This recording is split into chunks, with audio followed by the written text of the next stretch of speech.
Well, hello everybody. I hope this review video finds you well, safe, healthy, and in good spirits. Today we'll be reviewing some of the concepts from Lecture 17, most notably cyclins and cyclin-dependent kinases in regards to the cell cycle. So before we go into Cdks specifically, it's probably best for us to back up a little bit and take this in as a big picture and discuss why we're talking about kinases at all. For those of you that have already taken biochemistry, you probably have an appreciation for the power and ubiquitousness of kinases, how important they are to the cell. But if you haven't had biochemistry, the kinase idea might be somewhat foreign to you. So one of the most potent ways to toggle the activity of a protein, and by toggle, what I mean is to fluctuate back and forth between an on and an off configuration, is to use phosphorylation. So phosphorylation sometimes turns proteins on, which means the dephosphorylated form would have the protein be off or inactive. And sometimes it works the other way. Sometimes phosphorylation actually turns a protein off, and dephosphorylation allows that protein to be on. That's possible as well.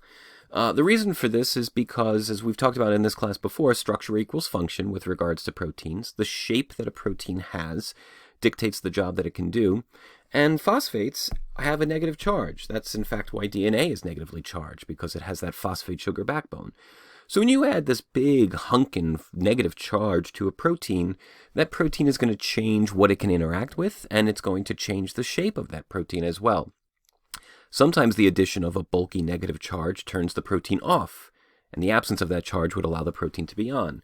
Sometimes the addition of that negative charge actually gives the protein its function, gives the protein the charge that it needs to do its job, and missing that phosphate group would have the protein be off.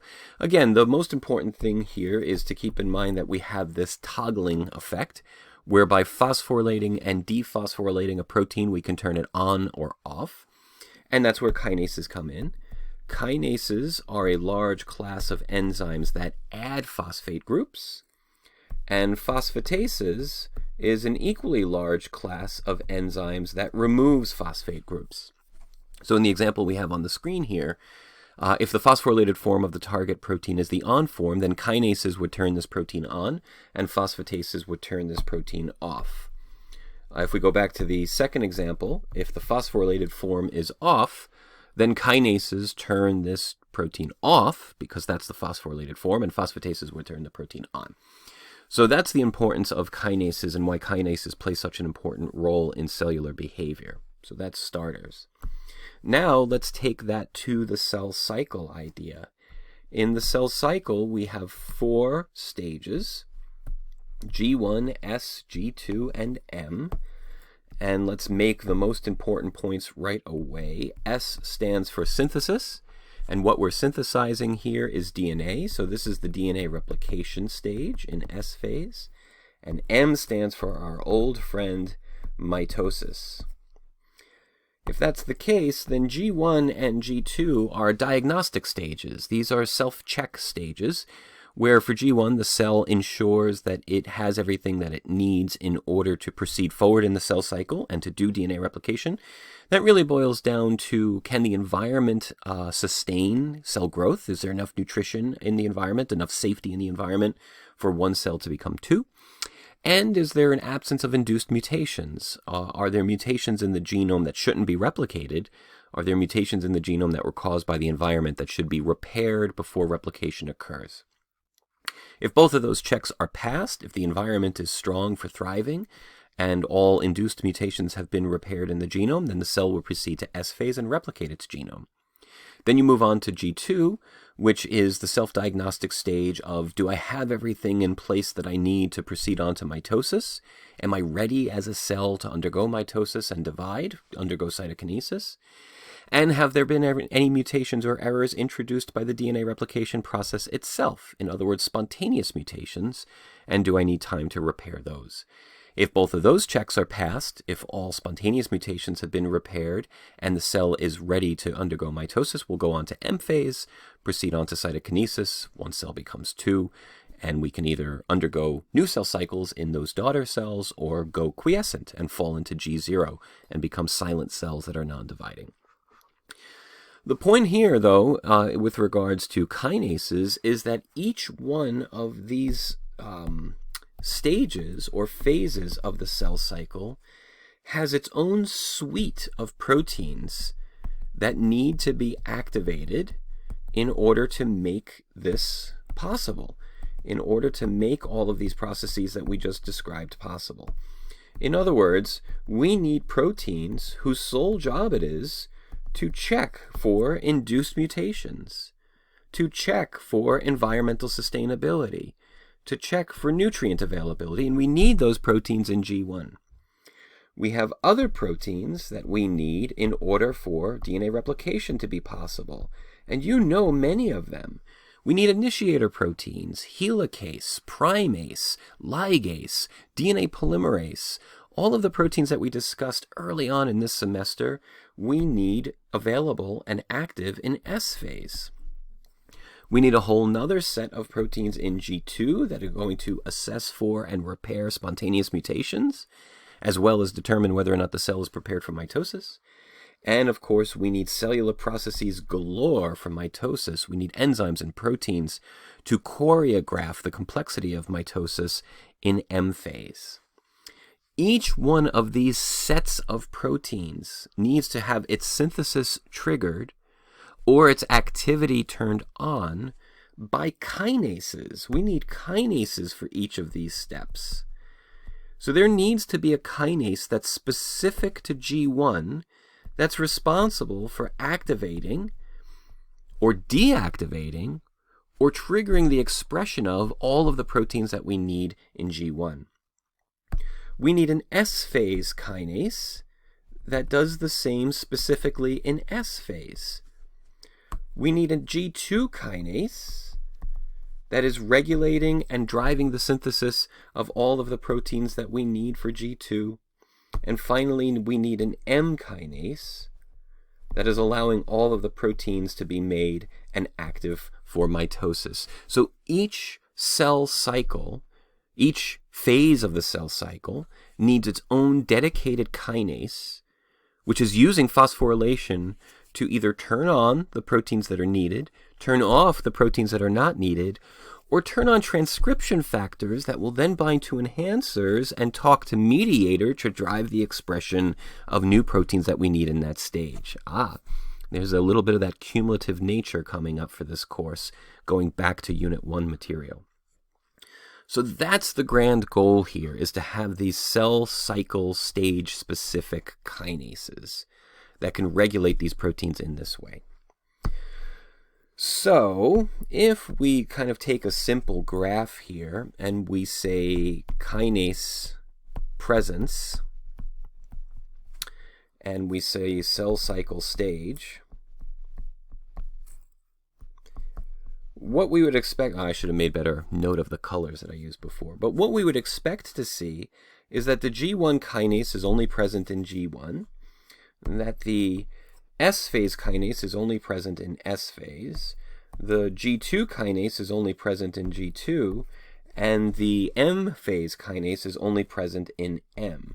That would make the most sense, right? You make the kinase that you need for each cell cycle. Excuse me here, I can't think and write at the same time. It would make sense that the cell would make the kinase that it needs in each cell cycle during the cell cycle that it needs it. So you can go ahead and do that experiment and look to see when are these kinases present, and what we see is quite surprising. We see that every single kinase that's specific to each stage of the cell cycle is ubiquitously present, constitutively present in the cell at all times. So the M phase kinase is always made. The G1 kinase is always made. The G2 kinase is always made. The S phase kinase is always made. Ooh, but that's not good. One, that's not good because we need each of these kinases to only be active at a specific time. In other words, we can't have the G1 kinase active in G2. We can't have it active in M because then we'll be activating and making all the proteins that we specifically need for G1 in other stages of the cell cycle. So that doesn't make sense to do it that way. What's more confusing is that we do see different suites of proteins being activated and regulated by these kinases at discrete stages of the cell cycle. So how can these kinases only be active in specific phases of the cell cycle, even though they are present and expressed constitutively? That's a head scratcher. So we can go and change this graph to activity. So what do we know about kinase activity with regards to the cell cycle? And there we see the predicted effect. The G1 kinase is only active in G1 even though it's present at all times. The S-phase kinase is only active in S-phase even though it's always present in the cell. The G2 kinase is only active in G2. The mitosis kinase is only active in M-phase even though each of these kinases is present at all times. So now what's going on? Well, a little bit of digging showed that there is a class of proteins that is expressed cyclically in the cell cycle. So now we'll go back to presence or activity. So there is a specific protein that's made and only made in G1. And there's another protein that's made and only made in S phase, and a third protein only made in G2, and a fourth protein that's only synthesized or expressed in M phase. Now again, these are proteins, so they have genes in the genome, and these genes are only active in the cell cycle stage where these proteins are present. So they're expressed in a cyclic manner. And because they are present in a cyclic manner, this class of proteins was named cyclins, because their expression cycles along with the stages of the cell cycle. So what we're actually graphing here is cyclin expression, the expression of these cyclin proteins. So why in the world is that important? Well, it turns out that the G1 kinase that's constitutively expressed and is always present in the cell, the G1 kinase is only active when it is complexed with and physically interacting with the G1 cyclin. Now it begins to make sense. The G1 kinase can only operate as a kinase when the G1 cyclin is bound to it. And the G1 cyclin is only made when in the cell cycle during G1. So in G1, the G1 cyclin is made, it binds to the G1 kinase becomes active, and the G1 kinase then phosphorylates and regulates all of those proteins that are needed in G1. The G1 kinase is still present in S, G2, and M, but there is no cyclin with it. And without the cyclin, that kinase is inactive, and it is not phosphorylating anything. The S-phase kinase is present in all cell cycles. But, as you've probably guessed, it only works if the S-phase cyclin is made. And the S-phase cyclin is only made in S-phase. Now, with the S-phase cyclin there, this kinase can go and phosphorylate and regulate all the proteins that are needed for replication. But it is not active, the kinase is not active in any of the three other stages because the S-phase kinase isn't present there. And the same is true for the G2 kinase. It's only active in G2 because that's the only time the G2 cyclin is made. And finally, the same is true for the M-phase kinase. It is only active in M-phase because it's the only time the M cyclin is made. So each of these cell cycle specific kinases is dependent on the presence of a cyclin in order to work. What? Wait a minute, let's say that again. Each of these cell cycle specific kinases is dependent upon a cyclin in order for it to function. That means these are cyclin dependent kinases or the Cdks we've learned about in the lecture. So pretty awesome, no? Pretty amazing. So that's the story of the cyclins and the Cdks right there. To summarize now, in total, each cell cycle stage requires its own array or suite or collection of enzymes and proteins to be active. Those activities of all of those proteins are regulated by a kinase through phosphorylation. Each cell cycle stage kinase that is needed in order to regulate all of those proteins is activated by the presence of a cyclin that's only made in that cell cycle stage. When the G1 cyclin levels begin to diminish as G1 winds down, what also diminishes is kinase activity, allowing the cell to prepare for the next phase. As the S-phase kinase expression goes up, so too does the S-phase CDK activity, allowing it to now regulate all of the proteins that are needed for DNA synthesis, and so on and so on. So let's take a quick detour then and talk a little bit about how to use these cyclins and CDKs in cell cycle checkpoints. The checkpoint that we're going to focus on here is the G1 checkpoint, one of the G1 checkpoints, and this is the induced mutation checkpoint. Remember, we said that two main things are checked for in G1. Actually, I'm going to pause this and rewrite that horrible, horrible text that you see there. Believe it or not, that's my good handwriting, but at least it's legible. So we're going to focus on the G1 checkpoint, which in addition to checking for nutrient availability and the ability for a cell to thrive in the external environment, also checks for induced mutations. And to remind you from earlier in the course, induced mutations are environmental mutations. These are mutations caused by the environment. So essentially the cell is determining whether or not it should replicate its DNA by checking whether or not there are induced mutations in the genome. And if there are mutations, the cell should pause the cell cycle, repair those mutations, and then proceed on to S-phase or DNA replication.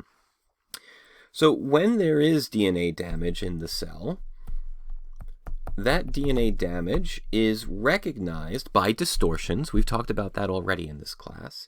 And when a distortion is sensed, one of the first things that happens is that the cell expresses a protein called p53.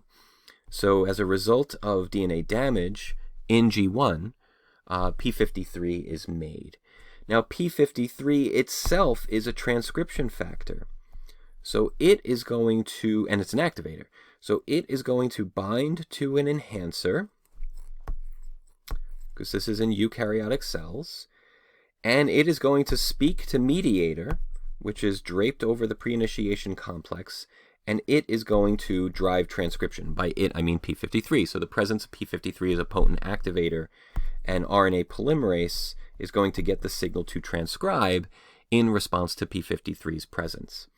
So as RNA polymerase transcribes this gene, and we make this messenger RNA, the gene that we're transcribing is p21. So to take one step back real quick, DNA damage sensed as a distortion in the DNA triggered p53 to be made. p53 is a transcription factor, an activator, and it turned on p21 expression. So now we're making the p21 protein. So if we kind of take out all of the details, what we can infer, or what we can come back with, is that p21 protein is being made as a direct result of DNA damage. So we only make p21 when DNA damage is present in the cell. What p21 does is, if this is the G1 CDK, and to use the same kind of schematic as I used before, the cyclin is present here in G1.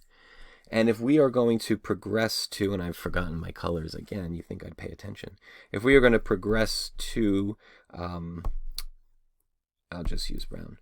If we're going to progress to S-phase for DNA synthesis, then we're going to start making the S-phase kinase. What p21 does is it binds to and stabilizes the G1 cyclin complex. So it keeps this complex around. It keeps the cyclin around so that instead of progressing to S phase, we remain in G1. The cell gets stuck in G1. Now, why is the cell stuck in G1? Because we've stabilized the G1 cyclin. So the G1 kinase is still active. The G1 CDK is still active. Why is it still active? Because p21 is making it active. Why is p21 there? Well, indirectly, p21 is there because of DNA damage. Directly, p21 is there because p53 turned it on. p53 was there in response to DNA damage. So DNA damage has led to a stabilization of the G1 CDK and the G1 cyclin. And this pauses the cell in G1. Now, what the cell will do with that time is repair these induced mutations and allow those mutations to be fixed in the genome so that the replicated DNA is intact DNA of high integrity, not mutated DNA that's been riddled with environmental mutations. If the environmental mutations are so profound and so vast that this pause doesn't give the cell enough time to fix them, to repair them, then the cell will default into apoptosis. Any failure of a cell cycle checkpoint that lasts too long will cause a cell to undergo apoptosis. If, on the other hand, that is enough time to fix the induced mutations, well, then DNA damage levels are going to drop. The distortions will no longer be present, which means p53 expression will no longer be triggered. p53 will no longer be there as a transcription activator, so levels of p21 will diminish. If levels of p21 diminish, then we're no longer stabilizing the G1 CDK. We're no longer stabilizing the G1 cyclin. The G1 cyclin will then degrade. That allows the cell to proceed on to S phase as the S phase cyclin begins to be made. And that means we're in S phase. That means we're ready to replicate our unmutated genome, and we will do so through DNA replication. So pretty cool, right?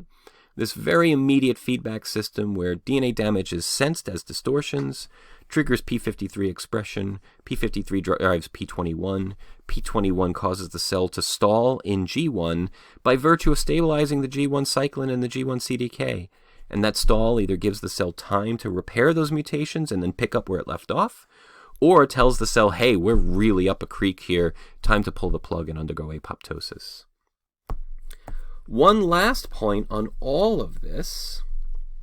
With all of this in mind, let's say that DNA damage is sensed by a distortion, so there are induced mutations in the genome, but let's also say that p53 as a gene is also mutated. And so when we express p53, we express a mutated form of p53 that has no activity. If that is the case, and p53 does not work, it's non-functional, p21 will never express, because the mediator sitting at the promoter of p21 never gets the signal from p53 to express. In the absence of p21, we will not stall in G1. The G1 cyclin will be degraded on schedule, the G1 CDK will become inactive, and we will move on to S phase without any pause. Without any pause, that means that the DNA that we will replicate in S phase is what? It's mutated DNA riddled with mutations. And as this cycle continues again and again in this p53 mutant cell, we will continue to not only replicate mutated genomes, we will continue to pick up environmental mutations with each round of the cell cycle. If cancer is a disease of accumulated mutations, if cancer is not a disease of a single mutation, but of multiple mutations to the wrong genes at the wrong time and the wrong collection in the wrong cell, then nothing drives accumulated mutations faster than the lack of the ability to stop in G1 to repair environmental mutations. p53 mutant cells are highly prone to cancer progression because we've lost our induced mutation checkpoint. and we are replicating mutant genomes without any time to repair those mutations once they're sensed. I make the point in the lecture that 50% of characterized human tumors contain p53 mutations.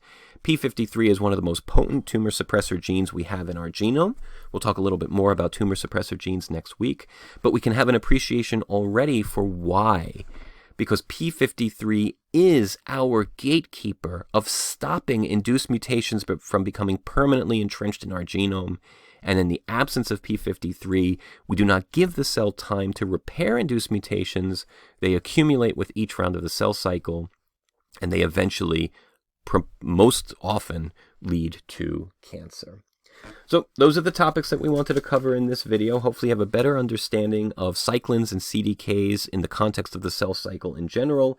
Give you a little vignette of a story there on a single checkpoint so you can see the molecular mechanism of cell cycle checkpoints. And basically I'll confess to teeing up the cancer lecture next week because we'll be talking about tumor suppressor genes and oncogenes quite extensively in lecture 20.